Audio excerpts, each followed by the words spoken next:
Bonjour, je suis EVM. Behind me is I'm sorry, I won't do that again. Behind me is the DS3 Crossback E-Tense, the first full electric car from the relatively new manufacturer DS. They started in 2015, or rather they separated from Citroën in 2015 and are now creating their own brand. The brand isn't just another Citroën, another Peugeot, it's the premium brand of the PSA group. This is the one that you want to get if you want some luxury, if you want some premium, and in this case, if you want some electric. So I'm here, literally in the centre of London, the worst place in the world to do a car test, but I'm here to see what it's like.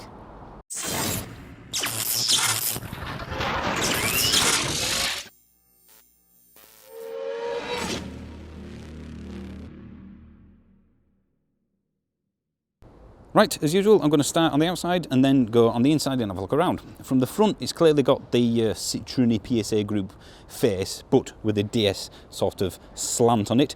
The DS here, this triangle, you're going to see a lot of those triangles throughout the design of this car. You've got some very, very mad curves going on there. I quite like this. It's aggressive, but not too aggressive. The lights down there, again, look really cool. And if I zoom in actually on the headlights, how ace are them? They look really, really good and very, very bright. Stepping back, again, I think this is quite a handsome car. The bonnet line, lots of mad lines, but in a good way again. I don't know how to best describe it really. E-Tense is the only really indication from the front that it's electric, because this looks like the petrol and diesel versions, which again, most people actually prefer. So yeah, I quite like all these sort of crazy little features. This helps you kind of see the corner of the car from the inside as well, so it does have a function. Along the side, there's a bit of a strange thing going on there. You can see like a previous DS3 kind of callback to that, I think. I'm not sure about the plastic trim around the edges there. I'm never a fan of that. I like proper body panels. This bit here, this like, I don't know, shark fin side bit, to me it just looks like somebody has kind of designed it and then sneezed and then carried on doing the line. That's the sneeze point when the designer was drawing this car. I'll look inside in a second, but if I go around the back, again, the only telltale sign that it's not a standard petrol or diesel one is the lack of exhausts there. So other than that, it's very much like the normal DS3s. You've got these air vents either side, which again, I do like, but then you get closer to it and find they're fake vents. Not sure how I feel about fake stuff. It's like when people get a 1 litre Polo and stick a GTI badge on the back. But I am being super critical here. E-Tense badge there, that's again the only real clue that it is the electric version. And I think this has got actual presence. It's not as big as the camera probably makes it look like. So, you know, it's not a huge SUV, it's more of a compact SUV, I guess they'd call it. And I quite like it.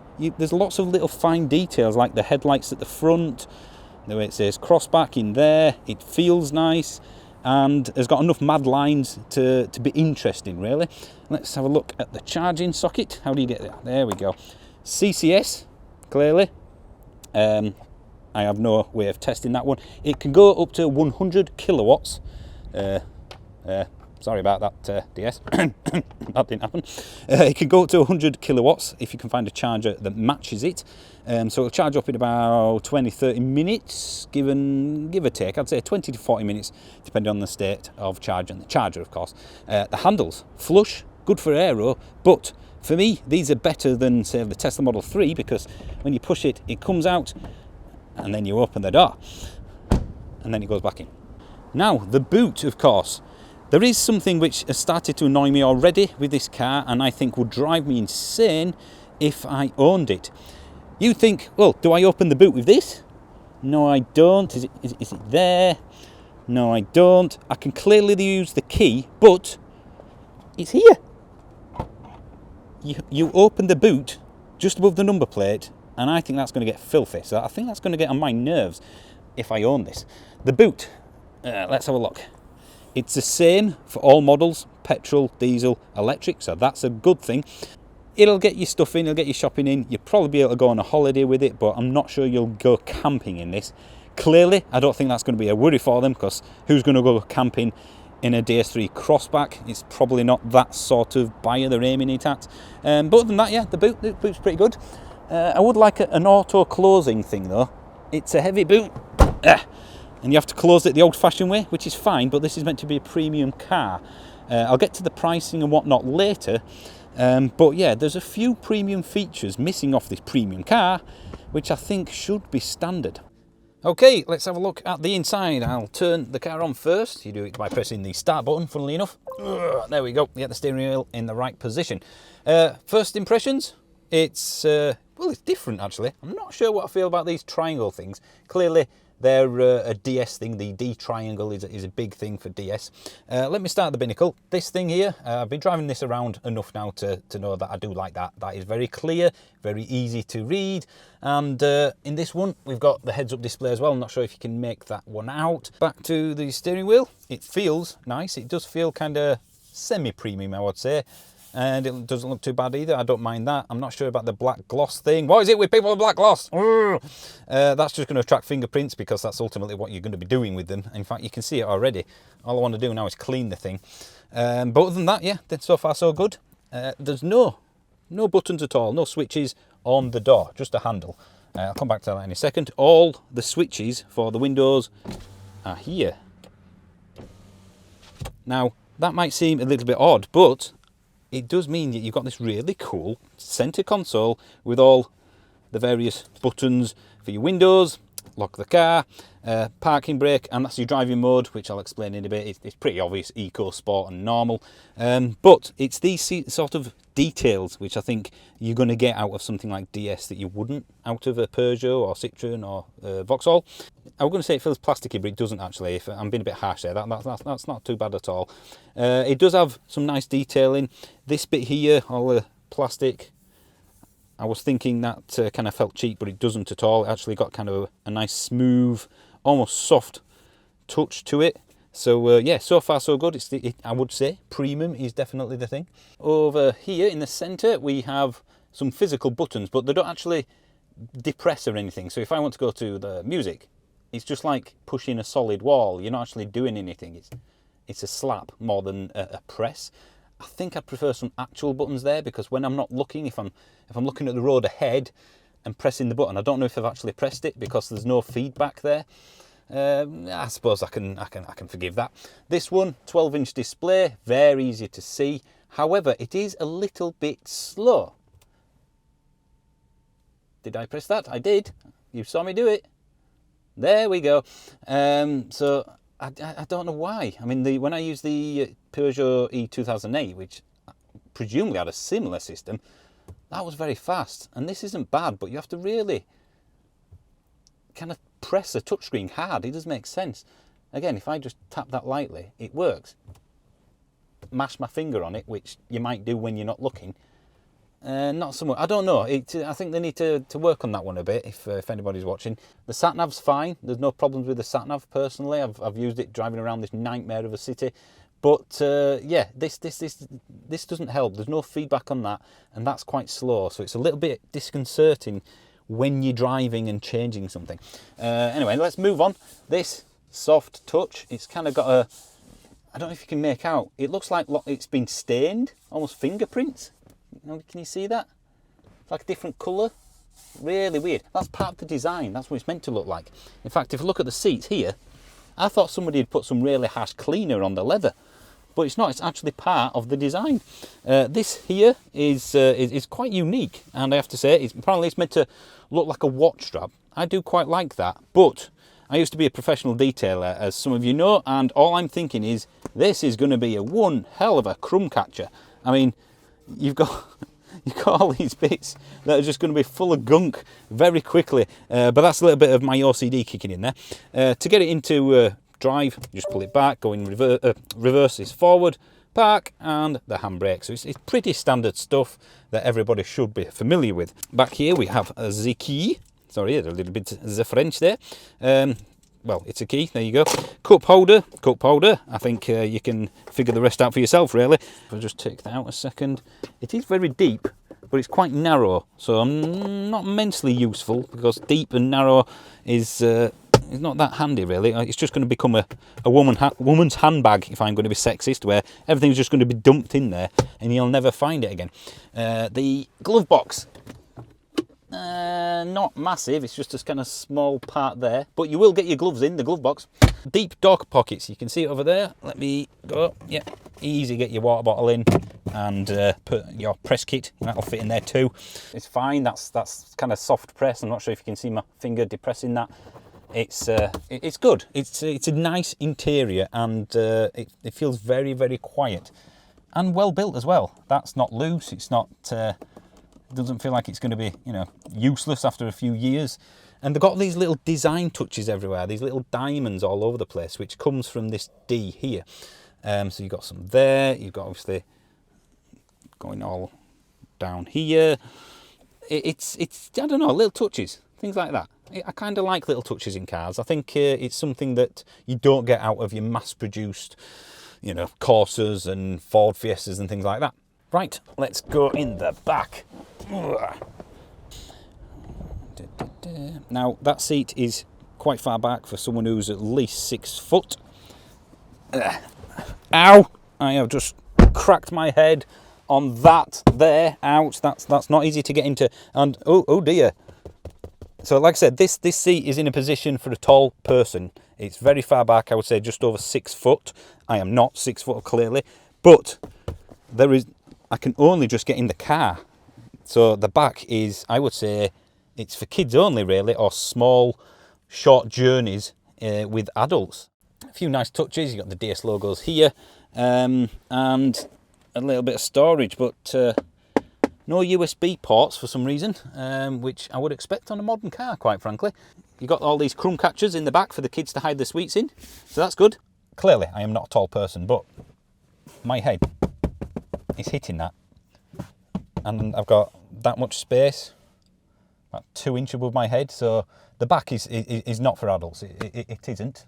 I don't really think that's going to be a problem for most people that buy this car. I suspect this is going to be a partner car to something else. In a multi-car household, this will be number 2 or 3. You are losing a bit of premium in the rear though. I know people don't like that, but you tell me a better way of getting across what this feels like on camera, I will do it. This is the best way I can think of. So yeah, not you know, standard switch gear and some cheap plastics. That bit's nice. But yeah, it's like the rear has been kind of forgotten about in this premium brand. This, very nice, very luxurious, very plush. This, cramped and no. I mean, again, what's this? All that's doing is making it impossible for your rear passengers to actually see anything out of the car. So I do feel immensely cocooned in the back here, but not in a good way. I don't know about you, but does anybody else think it's really odd that they've picked literally the centre of London to do a test drive? Well, I can probably tell you what it's going to be like in traffic. God, Londoners are just suicidal. I have absolutely no idea where I'm going. Am I allowed down here? Pall Mall? Diplomatic cars only? Where the hell have I gone? You're not going to get this car back, guys. Sorry, I'm going to end up driving around London for the rest of my life. Well, I have to say, it is immensely quiet in this. Very, very quiet. I mean, all EVs are, but this is e-tron levels, you know, Mercedes EQC sort of levels. Bloody taxi! Get out of the way! Grr. Bloody cyclists! I mean, God's sake! This thing is a little bit slow. You press it and sometimes it works and sometimes it doesn't. Awful lot of electric vehicles around London. Loads! So how much do these things cost? Well, you're looking at between £30,500 and £36,000 for the 4 different trim levels you can get in this. So this is clearly a premium price. A premium car for a premium price. It does very much feel like the E2008. No surprise, of course, because it's basically the same car underneath. Let me give you some of the specs though, because that is probably the thing that most people are interested in. You got about, I would say, about 170 miles of real world range, and that's quite important here because you know what the manufacturer says is not often the case really. Pricing on the road price after the government grant is £30,490, and then if you go all the way up to the top, you're looking at £36,000 for the top spec DS3 Crossback E10s. It feels kind of cocooned but spacious up front. The back, as you probably saw earlier, not a huge amount of space in that. So this isn't a car that I think a family will go for. There are a few bits that for me don't scream premium in the slightest, unfortunately. I'm not sure why. Maybe it's a manufacturing decision, but you know, you don't expect to doing that on a premium brand, do you, really? Quite frankly, I thought you'd get at least some electric seats up front. Even have a little kind of lever up here. Yeah, I'm not sure if the Countess Regina will want to do that. This is an expensive car compared to, obviously, its competitors and other cars in its size class and electric car class. But there's just a few things which clearly tie it to the Citroën brand rather than the DS brand that they're trying to separate out. I mean, it's solid. There's nothing wrong with the build. I kind of like the feel of all this. There's a few bits, using my great scratch test, which again, don't scream premium. It's almost like they've got two design teams, one with a really keen eye for detail and one that's just not turned up for work and used a Citroën parts bin. I can see why. I mean, it's probably the same production line, which is a good thing because it eases production. It means they can increase EV production and decrease diesel production when that happens, so you don't have the usual massive waiting times that you get with EVs. So there's a lot of good things that the group are doing that I really do like. I just think there's too many compromises. It's got the same battery size, for example, as all the others. 50 kilowatt battery, 47.5 usable. And that's fine, but I wanted, out of the DS over the Peugeots and the Citroëns and the Vauxhalls, to have a bigger range, a bigger battery. It's clearly the same production line, so that doesn't lend itself to that, but I want something to elevate this over the guy that pulls up next to me that's paid probably £10,000 less for his car. It's actually slower than some of the other cars as well, so I'm questioning where the significant extra on the list price is going. I have some PCP offers for you here. The car starts at £369 and that's with a £4,600 roughly customer deposit. That's over 4 years and is based on 10,000 miles. The top end one, you've got nearly a £5,000 deposit again, so the deposit is pretty much the same across the board, but it's £455 per month for 4 years at 10,000 miles per year. So it's not just about the physical metal you get, it's about the details around the car, the little things here and there, the designer bits, the things that you only really notice once you own the car, which is why it's quite difficult to see it as a benefit. I think the best analogy, and it's a bad one, but the best analogy I can think of for this car, it's like an upper class flight on a plane. You're basically in the same plane, just like this is the same car as other stuff in the group. You're on the same plane, you've got the same noise, you've got the same toilets typically, you've got better food, you've got better beds and seats, you've got better things to touch, but ultimately it's the same plane, it's taking you the same amount of time to get to your destination. There's no benefit in upper class in terms of speed or any of that. So you kind of get what I mean here. You're sort of paying for the experience and the little touches, but probably more than most people would be comfortable with. You've got to get, it's a very difficult balance, I think, getting a price that's good value, because value still does matter even at the premium end.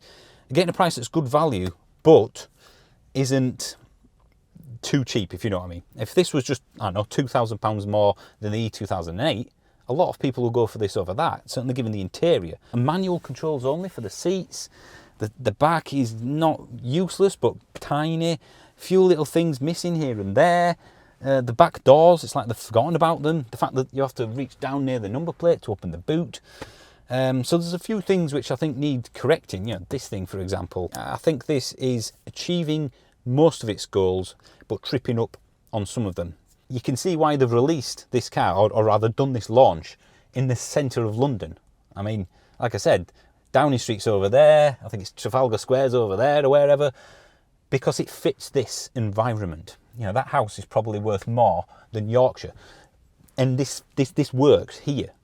But that's not to say it wouldn't work on a normal person's drive. It doesn't look out of place anywhere. So that kind of classless thing, I think they've achieved quite well. So I would say it's a good attempt. I think the trouble with this is the same trouble that Lexus have with Toyota. the leash that people always kind of come back to. If you want to insult a Lexus owner, you will call this car a Toyota, even though they've been separated for many, many years. And I think that's going to be an issue for the DS brand. People are just going to think they're buying a posh Citroen. And to an extent, they're right. It's the same car, for a lot of it anyway.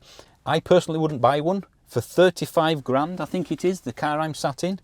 Yeah, £35,500 this car is, as in this specific one I'm sat in. It's obviously a well-spec'd one. For another few £1,000s, I can get a Tesla Model 3. DS have said that they're going to quite strictly control the used sales through the DS network only of all the cars they get back. Obviously, you'll be able to buy them privately and whatnot, but at the end of a lease, they want it to go through their approved use system so they can maintain that quality, which is good. It'll allow them to keep that sort of level of service, the owner experience, and I think that's what it's about. The owner experience I've had by buying a Tesla has been all online and very removed from a person. And as an IT geek, I'm happy with that, I'm fine with that. But with this, I think you're more wanting that personal touch. You're wanting to feel the leather seats in their dealership before you spec it in your car. So this isn't aimed at me, and I would probably never buy one because I'm a tight Yorkshireman, but I think it will appeal to the person they're trying to appeal to. So yes, that's pretty much it, guys.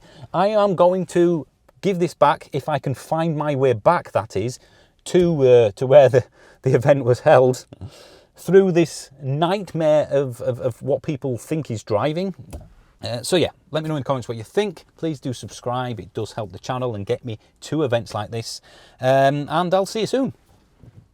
I don't know where I am. I'm going to be late for my train. I think I've driven past the same armed police officer outside the diplomatic buildings so many times. He's probably thinking that he might want to target me for some reason. I've made it. Yes!